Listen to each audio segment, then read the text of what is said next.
So here we are at Thursday. This is called Krausen, and I can't see it great, but yeast is bubbling around in there. Because it's this temperature down here, we will probably do this 2 weeks because the yeast is going to be moving slow. This weekend I'll move it upstairs so it warms up a little bit and the yeast can kind of get more active and clean up everything. And then midweek next week I'll throw in the rest of the hops, and that'll give you a bunch of flavor to it. It is Wednesday, April 7th. The Krausen has fallen. We're pretty much settled out here. You can see how much that compacted from the first day. So I'm going to bring this upstairs so that it can get a bit warmer and make sure all the sugar's been eaten by the yeast. And then I'll also put some more hops in it that will just add flavor here for the next Thursday, Friday, 3 days, and then we'll bottle this weekend. That will sit for a week and then be ready to drink. For my dry hop, this is a generic nylon bag that you'd get from your brew store, and then this is just your regular kitchen twine. I just sanitized these both with sanitizer, so I'm just gonna wedge this in there so that it hangs in the beer. So this is gonna take up another quarter gallon or something if I were to just put these in the beer. So using this bag and hanging it, I'm able to save some beer but still get all the flavor out of it. So there it is. I just have this wedged in with the bung there, dangling in the middle of it. I kind of bounced it a little bit to make sure it was all mixed in. I'd do the same thing if I was brewing in a bucket. I'd just hook that twine on the lid of the bucket and drop it in. I forgot one thing, which is to cover this with a towel. If it's in the sunlight, it's going to taste like Corona, and we don't want that. So we're at bottling day. There's our dry hop bag floating. All those bubbles are fine. A lot of people worry about mold, pellicle growing on top, but that's pretty normal. So this is kind of fun, getting all of our hop juice out of here.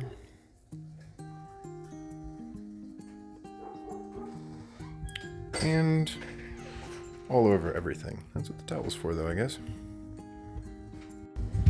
This is the part where you add the macaroni.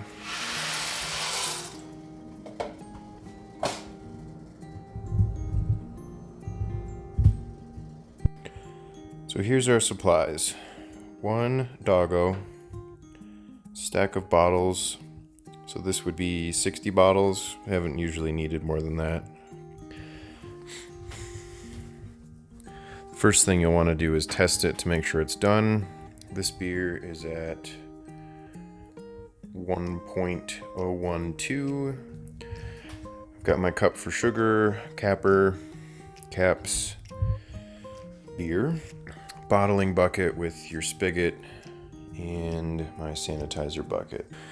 And super secret bottling tip number 1 is a binder clip. Works perfectly in a carboy to hold it in there, and I can just move it down as we drain the beer. I actually got really lucky on the original gravity on this because I did not write it down, but thanks to vlogging I had video record of this, and I was able to look at what I said 2 weeks ago and found what the original gravity was. So this should be just about 6%, I think 6.05% alcohol. And it kind of smells like cotton candy right now, maybe like orange cotton candy, if there was such a thing. So we are fully transferred. We're just barely over 5 gallons here. Now that we have a measurement, we can do the calculator for how much sugar we need to put in. I always use Brewer's Friend, and I always use 2.4 volumes of CO2. It's just kind of always been what I wanted my carbonation to be. So that comes out to 4.6 ounces of sugar. I just use a kitchen scale. So we got a good boil. Turn that off. Although we want yeast to work in here, I'm just going to pour this right in because the analogy is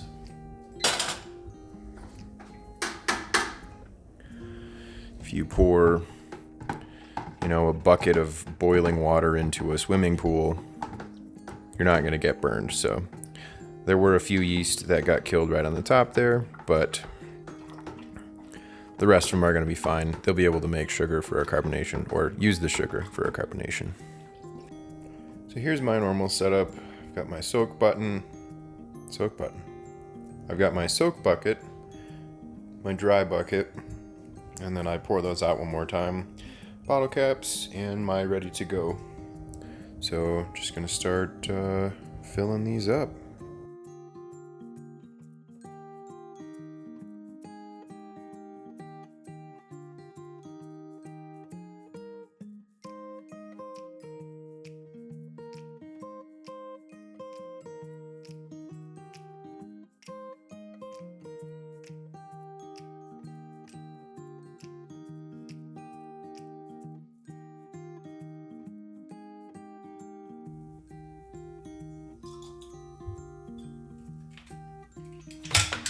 Son of a...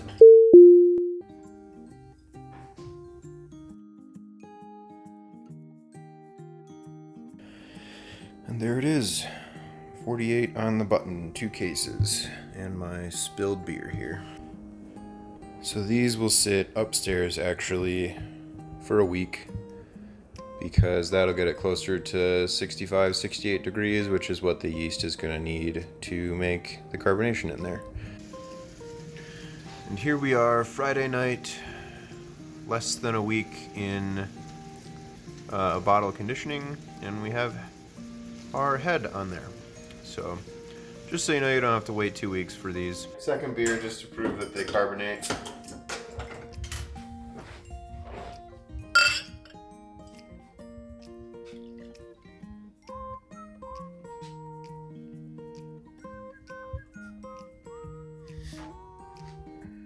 So 2 weeks will be better, but it's ready to go.